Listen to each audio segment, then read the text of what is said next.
Hello साथियों, नमस्कार। मैं महेंद्र विजयनी, आप देख रहे हैं बालाजी रिसर्च सेंटर। तो आपको कक्षा 10 से रिलेटेड क्वेश्चन मिलते रहेंगे मैथ से।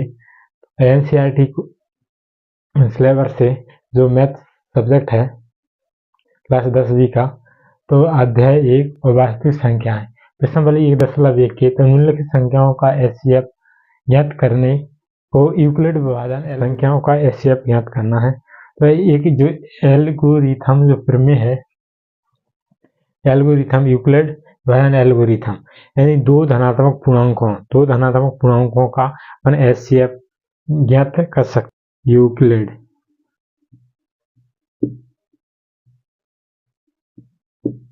विभाजन प्रमेय का क्या है? a बराबर बी क्यू प्लस आर, ये इसका फॉर्मूला है। तो मतलब, और इसमें क्या होना चाहिए कि जो b का मान है, b का मान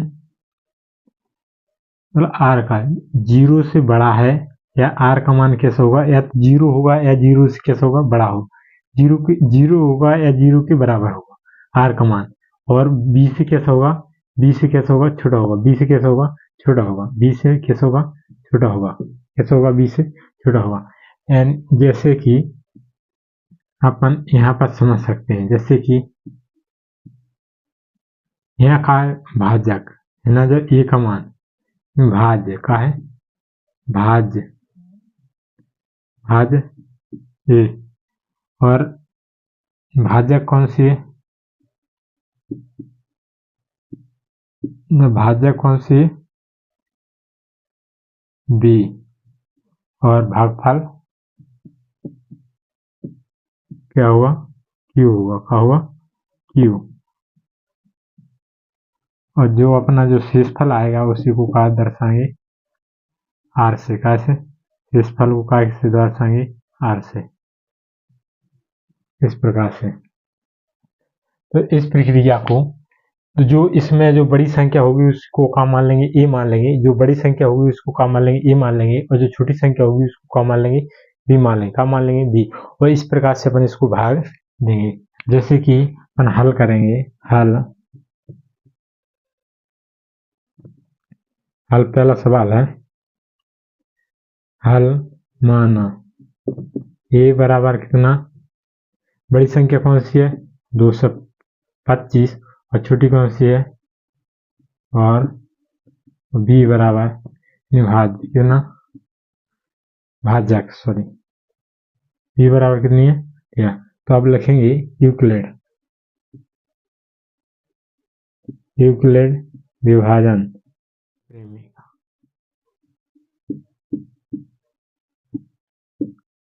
के प्रयोग से।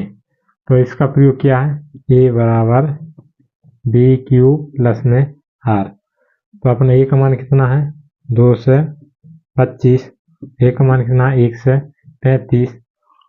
और जो क्यू का अपने और इसमें गुणा, जब दो संख्याओं के मध्य कोई चिन्ह ना हो तो उसकी मान कौन सा गुणा का चिन्ह होता है? दो चर संख्याओं की कोई मान चिन्ह नहीं है तो क्या है? चार अक्षर संख्याओं की मान चिन्ह हो या चार संख्याओं की मान चिन्ह हो तो वहां पर क्या है? गुणा होता है। क्या होता है? गुणा छिपा होता है। और जो प्लस में आर, तो अपन इसको क्या मान लेंगे? भाज्य। 1 से 35 का भाजक और 2 से 25 का भाज्य। अब इस संख्या से इस संख्या हम का देंगे? भाग देंगे। तो कितनी बार? एक बार जा रहा, तो 1 से 35 डिवाइड करो तो कितने बचे? 90। कितने बचे? 90। अब तो यह प्रक्रिया एक बार हो रही, तो यहाँ कितने? 225 में एक बार दे रहा है, शेषफल कितने बच रहा है? 90। कितने बच रहा है? 90। और 90 तभी तक अपना शेषफल क्या नहीं आ रहा है? 0 नहीं है। यह प्रोसेस जब तक चलाना है जब तक कि अपना शेषफल 0 ना हो जाए। क्या हो जाए? जब तक कि शेषफल 0 ना हो जाए। और जब शेषफल 0 हो जाए, जिस संख्या में अपना शेषफल, जिस भागफल में अपना शेषफल 0 हो जाए उसका जो भाजक होगा वही का होगा एचसीएफ होगा। देखिए किस प्रकार, जैसे कि अब इसमें एप्रोसेस नहीं हो रही तो इसको इसके स्थान पर ले आएंगे, जो 35 है 1 से 35 है एक ही स्थान पर ले आएंगे, क्या कि एक ही स्थान पर, तो 1 से 35 बराबर में यहाँ कितने कर देंगे, और जो आर का मान है जो बी के स्थान पर, क्या कि ये स्थान 90 हो गए, और क्यू का मान जो क्यू प्लस आर। अब इसी को फिर के ना इसको 90 से भाग देंगे 1 से 35 में, तो 90 कम 90 कितनी बार, एक बार, कितने बच रहा है 45, कितने बच रहा है 45, और 45 बच रहा है। इस प्रकार इसमें भी नहीं हो रहा, तो 1 से 35 90 गुणा एक बार और प्लस कितने बचे 45। अभी भी अपना शेषफल क्या नहीं हो रहा, 0 नहीं हो रहा। अब 45 को बी के स्थान पर ले आएंगे और बी के स्थान के जो 90 मान है जो ए के स्थान पर ले आएंगे, तो 90 बराबर जी कितने हो गए ना 45, और है ना क्यू प्लस आर। अब अपन काय का मान निकालना है, आर का मान निकालना है, काय का निकालना है, आर का मान 0 करना है, काय का आर का मान। अब अपन 45 का भाग देंगे, काय का 45 का भाग 90 में, कितने में 90 में, तो कितनी 2 बार जा रहा है 90 माइनस 90 मतलब शेषफल का होगा 0, का होगा शेषफल 0, यहाँ लिखेंगे 90 बराबर 45 को कितनी बार भागफल कितना आ रहा 2 और प्लस में का 0।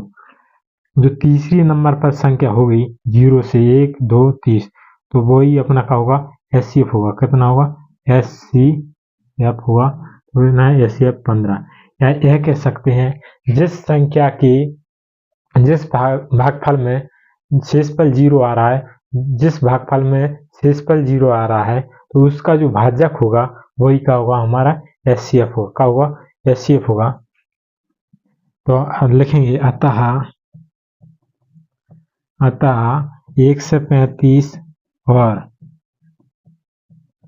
2 से 25 का एचसीएफ कितना है 45 है, कितना है 45 है। और अब इस प्रकार से हम इसको कर सकते हैं। हमारी यह वीडियो आपको समझ आए तो वीडियो को लाइक शेयर कमेंट करें। अब इसी प्रकार अपना दूसरा भी सवाल कर सकते हैं और इसी प्रकार अपना तीसरा सवाल कर सकते हैं। हमारी यह वीडियो आपको पसंद आई तो वीडियो को लाइक शेयर कमेंट करें, हमारे चैनल को सब्सक्राइब करें। अगली वीडियो में मिलते हैं फिर से, तब तक के लिए जय।